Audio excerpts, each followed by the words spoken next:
اعوذ باللہ من الشیطان الرجیم بسم اللہ الرحمن الرحیم الحمد للہ رب العالمین والصلاة والسلام علی اشرف الانبیاء والمرسلین وآلہ الطیبین الطاہرین اعوذ باللہ من الشیطان الرجیم ویقولون متی ھذا الوعد ان کنتم صادقین قل لا املک لنفسی ضرا ولا نفعا الا ما شاء اللہ لکل امة اجل اذا جاء اجلهم فلا يستأخرون ساعة ولا يستقدمون۔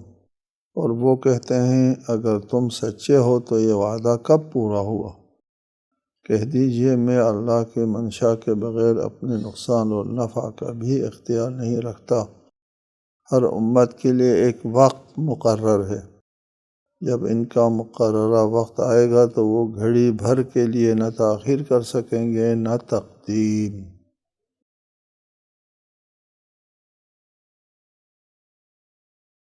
قرآن مجید بار بار گزشتہ امتوں کا ذکر کرتا ہے اور ان کے انجام کا، اور اپنے انبیاء کی تکذیب کرنے والوں کے انجام کار کا ذکر کر کے کلیہ قائم فرماتا ہے کہ ہر مجرم اپنے سزا پائے گا دنیا میں، اور اللہ تعالیٰ کی سنت ہے اور اللہ کی سنت میں کوئی تبدیلی نہیں آئی۔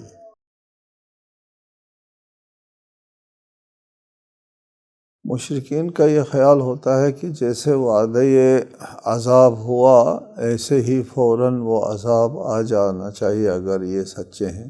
ایسے ہی باتیں کرتے ہیں اپنے وعدے میں کہ ہم پر عذاب آنے والا ہے، ہمارا انجام جو ہے وہ بہت برا ہے۔ اس قسم کی باتیں جو ہے وہ اس پر ایمان نہیں لاتے تھے۔ کہتے تھے وَيَقُولُونَ مَتَى هَذَا الْوَعْدُ إِن كُنتُمْ صَادِقِينَ، اگر تم سچے ہو تو کب یہ وعدہ پورا ہوگا؟ ہم پر عذاب کب آئے گا؟ کوئی عذاب نہیں، کوئی علامت نہیں، کوئی نشانی نہیں ہے۔ زندگی معمول کے مطابق چل رہی ہے، کاروبار چل رہا ہے، مال و منال جیسا ہے ایسے ہی ہے، کوئی فرق نہیں آیا، کوئی آفت نہیں آئی، کب آئے گا؟ جواب میں ارشاد فرمایا کہ یہ وعدہ، عذاب کا وعدہ میں نے نہیں کیا، یہ عذاب کا وعدہ اللہ نے کیا ہے، کہ اللہ کے ہاتھ میں ہے، میرے ہاتھ میں نہیں۔ اللہ بہتر جانتا ہے کہ یہ وعدہ کب پورا کرنا ہے۔ قل، کہہ دیجئے لا املک لنفسی ضرا ولا نفعا، میں اپنے لیے کسی نفع و ضرر کا مالک نہیں ہوں، اپنے نقصان اور نفع کا بھی اختیار نہیں رکھتا اپنی ذات کے لیے۔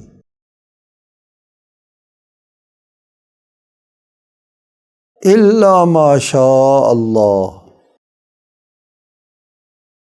مگر وہ اختیار جو اللہ تعالیٰ کی مشیت کے مطابق ہے، وہ اختیار جو اللہ چاہے وہ میرے پاس ہے، اور اللہ کی مشیت سے ہٹ کر بذات خود اور اللہ سے ہٹ کر استقلالی طور پر میرے پاس کچھ نہیں ہے۔ یہ بات زیادہ قابل توجہ ہے۔ لا املک لنفسی ضرا ولا نفعا،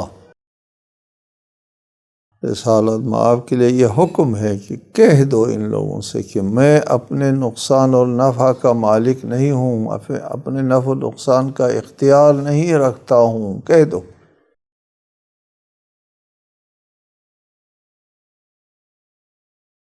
لیکن آگے الا ما شاء اللہ بھی ہے، مگر وہ نفع و نقصان کا اختیار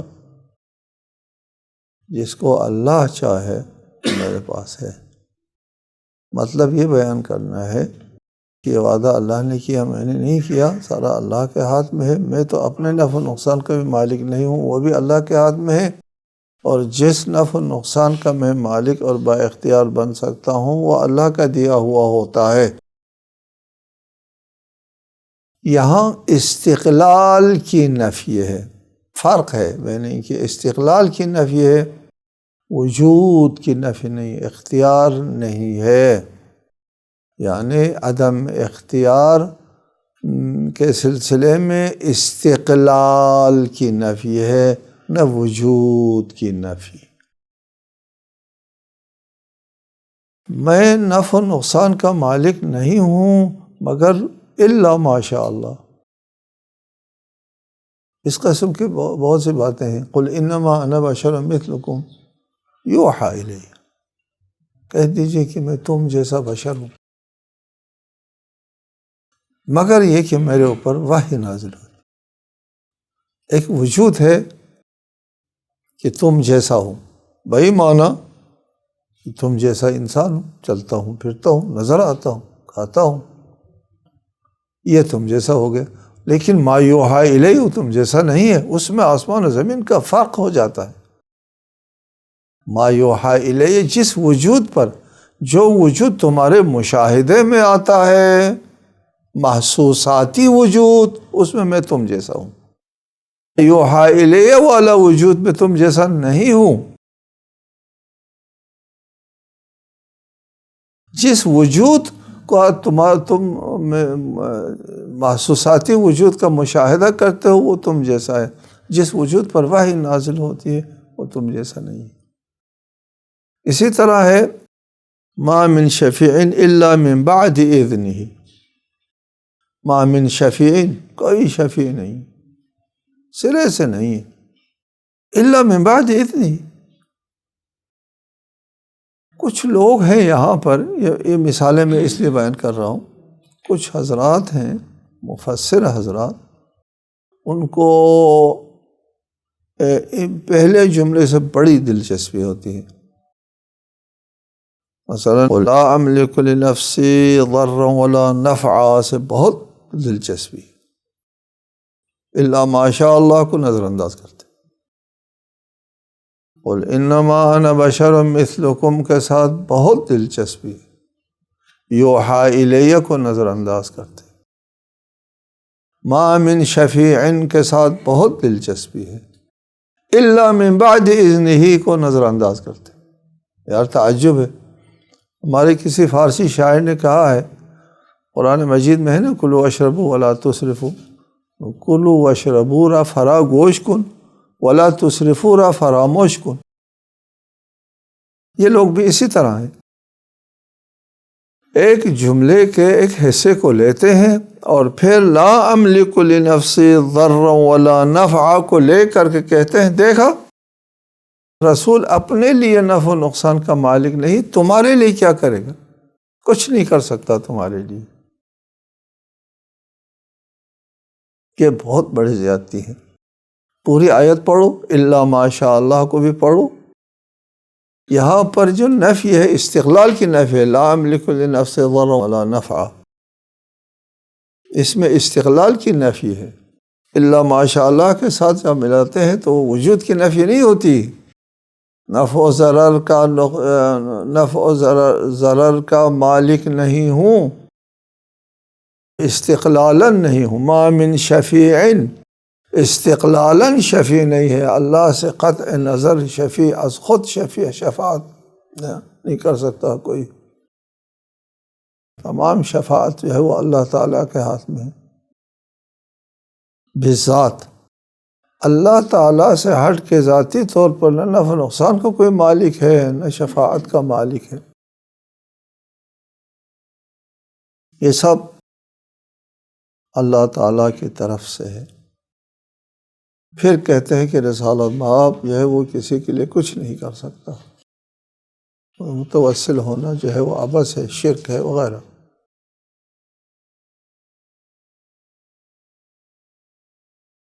الا ماشاء اللہ مگر اس چیز کا جس کو خدا چاہے، خدا کی مشیت میں ہو، اس کو وہ مالک ہے۔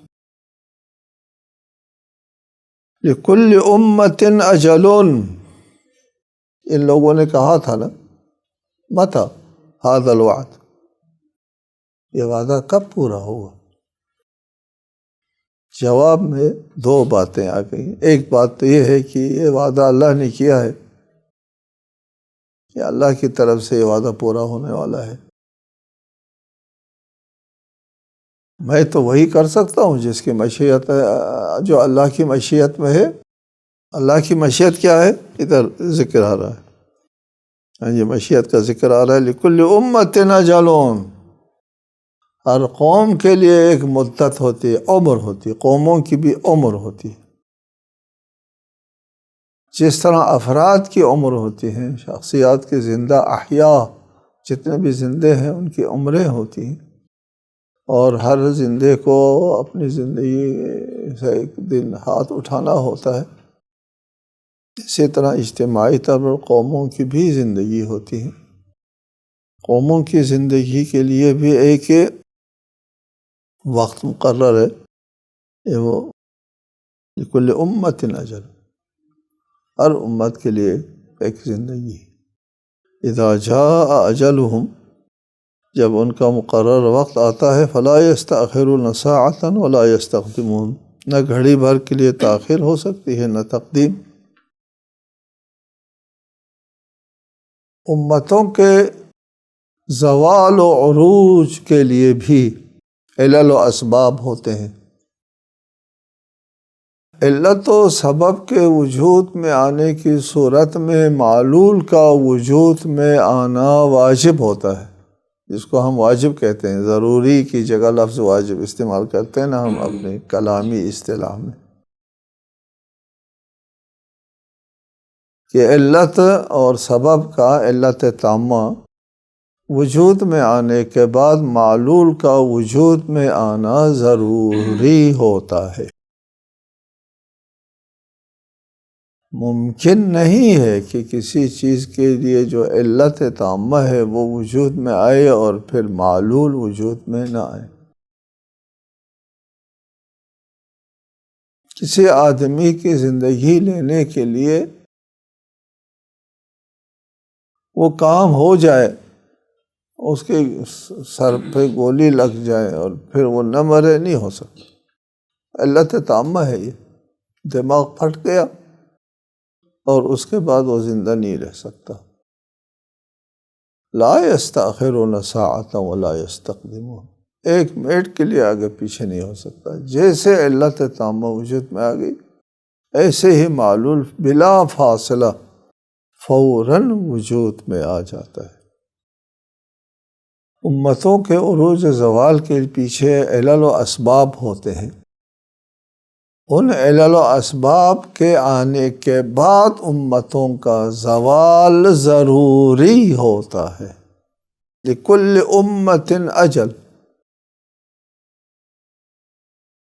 ہر امت کے لیے ایک اجل ہے اور وقت معین ہے.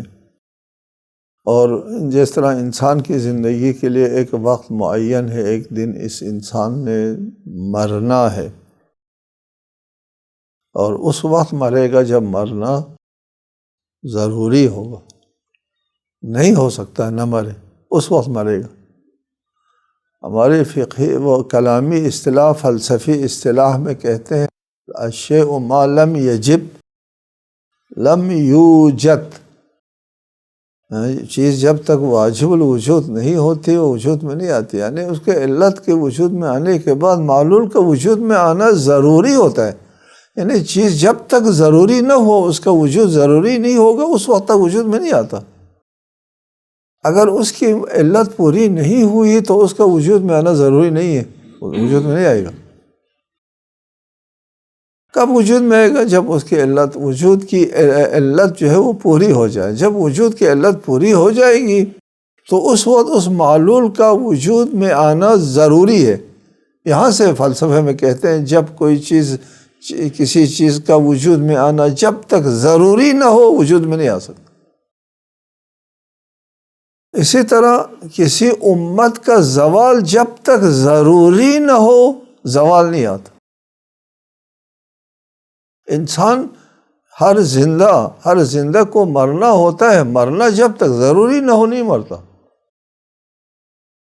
یعنی موت کے لیے علت جو ہے مکمل ہو جائے، جب علت مکمل ہو جاتی ہے تو پھر موت کا وجود میں آنا ضروری ہے، تقدیم و تاخیر ممکن نہیں ہے۔ اسی آن، جس آن میں علت وجود میں آ گئی اسی آن میں معلول وجود میں آ گئی۔ امتوں کا عروج و زوال بھی اسی علل و اسباب کے تابع ہے۔ امتوں کے زوال اور عروج کے سلسلے میں قرآن مجید میں بہت سی آیتیں ہیں، امتوں کے زوال اور اس کے عروج کے سلسلے میں۔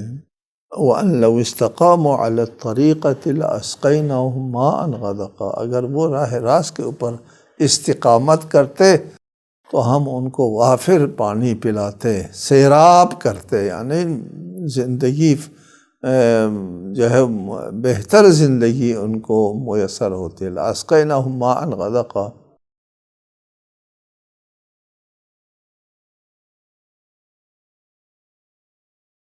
اور بھی دیگر آیات ہیں کہ اہل کتاب سے کہا ہے کہ اگر وہ تورات و انجیل کے اوپر عمل کرتے تو ان کے لیے برکات جو ہے وہ آسمان سے نازل ہو جاتے۔ یہ عروج، مثلا عدل جو ہے، عدل و انصاف، اگر کوئی حکمراں عادل ہوتا ہے تو عدل و انصاف کی صورت میں عروج آتا ہے۔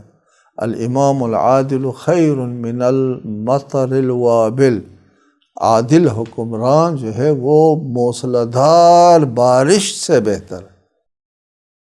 یہ امام کے عادل ہونے، امام یعنی حاکم، حاکم کے عادل ہونے سے امتوں کا عروج ہوتا ہے، عروج ہوتا ہے۔ امر معروف نہی از منکر اگر کسی معاشرے موجود ہے، لوگوں کو نیک و بد کا شعور دیا جاتا ہے، امر معروف نہی از منکر کے ذریعے شعور، نیک و بد کا شعور دیا جاتا ہے۔ ان کو پتہ نہیں ہوتا، وہ تو سمجھتے ہیں کہ مراعات یافتہ ایک طبقہ ہوتا ہے، یہ اس کا حق ہے، وہ نہیں خیال ہوتا بیچاروں کو کہ یہ ظلم کرتے ہیں ہمارے اوپر، ہمارا خون چوستے ہیں۔ نہیں، وہ کہتے ہیں ان کا ایک آبائی حق ہے، یہ چونکہ خاندان سے ہے، سردار ہیں، کیا ہے، ان کا جو ہے وہ ذاتی حق تصور کرتے ہیں۔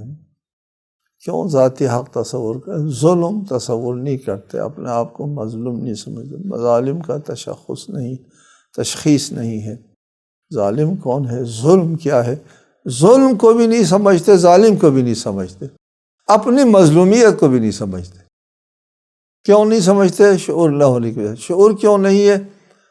بات نہیں بتائی گئی، تربیت نہیں ہوئی، امر و معروف نہی از منکر نہیں ہوا، باشعور معاشرہ وجود میں نہیں آیا، اس وجہ سے لوگ ظالم کی تشخیص نہیں دے سکتے۔ یہاں ہمارے زمانے میں بھی تقریباً یہی سی صورتحال ہے۔ کسی شاعر نے کہا ہے اور اچھا کہا ہے، لَقَدْ كَانَ هَذَا الظُّلْمُ فَوْضًا فَهُذِّبَتْ حَوَاشِيهُ فَصَارَ ظُلْمًا مُنَظَّمًا۔ کہتے ہیں کسی زمانے میں یہاں اندھادھند ظلم ہوتا تھا، غیر منظم ظلم ہوتا تھا، اب اس کا نوک پلک درست کر کے ایک منظم ظلم شروع کر دیا ہے، ظلم بھی منظم ہو گیا، ایک تنظیم کے تحت ظلم کو منظم کرنے کا، ظلم کو تنظیم میں لانے کا مقصد یہی ہوا کہ اس ظلم کو لوگ جائز سمجھتے ہیں، ظلم ہی نہیں سمجھتے کہ یہ فلاں طبقے کا، یہ مراعات یافتہ طبقہ ہوتا ہے، یہ ان کا جو ہے وہ حق ہے، ان کا ذاتی حق سمجھتے ہیں لوگ، اس کو ظلم نہیں سمجھتے۔ امر معروف نہی از منکر نہ ہونے کی وجہ سے معاشرے میں طبقاتی معاشرہ آ جاتا ہے، ایک مراعات یافتہ طبقہ وجود میں آتا ہے، وہ مراعات یافتہ طبقہ ظالم ہوگا، معاشرے کے ساتھ زیادتی کرے گا، قرآن مجید میں بھی ذکر ہے، ایک آیت ہے یہاں پر، وَكَذَلِكَ جَعَلْنَا فِي كُلِّ قَرْيَةٍ أَكَابِرَ مُجْرِمِيهَا لِيَمْكُرُوا فِيهَا، ہر قریہ میں ہم نے مراد یافتہ لوگوں کو مسلط کر دیا تاکہ وہ منصوبے بنائے، لِيَمْكُرُوا فِيهَا۔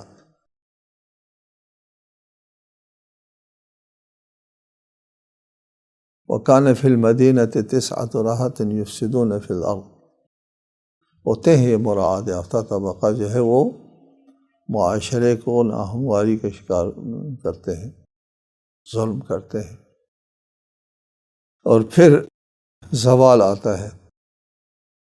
اسلام نے جس معاشرے کو تشکیل دیا تھا اوائل میں، رسالت مآب کے زمانے میں کوئی طبقاتی معاشرہ وجود میں نہیں تھا، سب طبقہ نہیں موجود، سب سے اونچا طبقہ خود رسالت مآب کا خاندان بھوکا رہتا، سب سے طبقہ حاکمہ فاقوں کے ساتھ وقت گزارا کرتا تھا، نہ صرف وہاں پر طبقاتی وہ نہیں تھی، طبقاتی تفاوت نہیں، بلکہ طبقہ حاکمہ سب سے زیادہ فقیر محتاج۔ حضرت علی علیہ السلام فرماتے ہیں رسالت مآب کے بارے میں، خرج من الدنیا خمیصا، اس دنیا سے رسالت مآب گرسنگی کے حالت میں نکلے، دنیا سے نکلے ہیں گرسنگی کے حالت میں، پیٹ بھر کے کھانا نہیں کھایا، اور اہل بیت بھی اسی طرح، صدر اسلام میں اور اس کے بعد بھی ایک مدت تک یہی اسلامی معاشرہ غیر طبقاتی معاشرہ قائم رہا، رفتہ رفتہ طبقاتی ہو گئے، اور جیسے جیسے طبقاتی آگے بڑھا زوال آنا شروع ہو گیا۔ لِكُلِّ أُمَّةٍ أَجَلٌ، یہ ہم اپنے امت مسلمہ کی بات کر رہے ہیں، قرآن کا روح کلام تو مشرکین کے ساتھ ہے، یہ یہ جو مشرک قوم ہو، تمہاری بھی تو کوئی زندگی عمر ہے، جب تمہاری عمر پوری ہو جائے گی تو ایک گھڑی کے لیے تقدیم و تاخیر نہیں ہوگی، اس کا علت جو ہے وہ پورا ہونے کے بعد معلول کا وجود میں آنا لازم ہے اور ضروری ہے۔ فرمایا اس بات کے جواب میں کہ متی ھذا الوعد ان کنتم صادقین، فرمایا کہ میں وعدہ میں نے نہیں کیا، اللہ نے کیا ہے، میرے اختیار میں نہیں ہے، مگر وہ جو اللہ تعالیٰ میرے اختیار میں دے دے، اور اللہ نے بہت کچھ رسالت مآب کے وَلَسَوْفَ يُعْطِيكَ رَبُّكَ فَتَرْضَىٰ، بہت کچھ آپ کو دے دیا ہے۔ دوسرا یہ جواب دیا لِكُلِّ أُمَّةٍ أَجَلٌ، ہر امت کے لیے ایک عمر ہوا کرتی ہے، تمہاری عمر پورے ہونے والی ہے، تمہاری عمر پوری ہونے پر تم نے نابود ہونا ہے۔ چنانچہ چشم جہاں نے دیکھ لیا، اسے مشرک قوم کی عمر پوری ہو گئی، اور یہ مشرک جو ہے صفحہ ہستی سے یہ قوم مٹ گئی۔ اگلی آیت ہے قُلْ أَرَأَيْتُمْ إِنْ أَتَاكُمْ عَذَابُهُ بَيَاتًا أَوْ نَهَارًا مَاذَا يَسْتَعْجِلُ مِنْهُ الْمُجْرِمُونَ، کہہ دیجئے یہ تو بتاؤ کہ اللہ کا عذاب رات کو یا دن کو تم پر آ جائے، ایسی کون سی چیز ہے جس کے لیے یہ مجرم جلد بازی کرتے ہیں؟ وہ عذاب کب آنے والا ہے؟ اس سلسلے میں یہ جواب ہے، یہ لفظ ارأیتم یہ رؤیت سے نہیں ہے، یہ ترتیب ہمیشہ قرآن میں جہاں بھی آتا ہے قل ارأیتم، ارأیتم یہ تعبیر جب آتی ہے تو اس کا مطلب ہوتا ہے اخبرونی، مجھے بتاؤ۔ بہت سے مترجم حضرات نے ارأیتم کیا تم دیکھتے ہو ترجمہ کیا ہے، نہیں، یہ رؤیت سے نہیں ہے، یہ ترکیب قل ارأیتم یہ اخبرنی، اخبرونی، یہ تو بتاؤ کے معنوں میں ہے، یہ ہمیشہ ذہن میں رہے۔ ارائیتم، یہ تو بتاؤ کے معنوں میں، اخبرونی کے معنوں میں ہے، کیا تم نے دیکھا کے معنوں میں، رؤیت کے معنوں میں نہیں ہے۔ مجھے بتاؤ کہ یہ عذاب جس کا تم جلدی مچا رہے ہو، تم کو اس عذاب کے آنے میں جلدی ہو، وہ کسی ایک رات کو یہ عذاب آ سکتا ہے، دن کو یہ عذاب آ سکتا ہے۔ تمہیں کیا پتا کہ یہ عذاب جب اللہ تعالیٰ کی طرف سے فیصلہ ہوگا، اس عذاب نے اسی فیصلے کے وقت اعلیٰ ہوتا ہے، وہ اللہ کا فیصلہ کب ہوگا یہ تمہیں ان قریب پتہ چلے گا۔ چنانچہ چشم جہاں نے دیکھ لیا یہ عذاب ان لوگوں کے اوپر تقریباً دن کو آیا، فتح مکہ کے موقع پر، اور اس سے پہلے بدر میں بھی یہ عذاب آیا، اور اس عذاب کا خاتمہ جو ہے مکمل عذاب حنین کی لڑائی میں ان پر نازل ہوا، اور وہاں سے مشرکین کا خاتمہ ہو گیا، صفحہ ہستی سے ان کا وجود مٹ گیا، اسلام کا بول بالا ہوا، اور اللہ تعالیٰ کے وعدہ جو ہے وہ پورا ہو گیا۔ اور اسی سنت الہی کے تحت، قانون الہی کے تحت، اللہ تعالیٰ کا وضع کردہ قانون کے تحت ان کی مدت جب پوری ہو گئی، اس مشرک قوم کی عمر جیسے اور جس لمحے پوری ہو گئی، اسی لمحے یہ قوم نابود ہو گئی۔ السلام علیکم ورحمۃ اللہ وبرکاتہ۔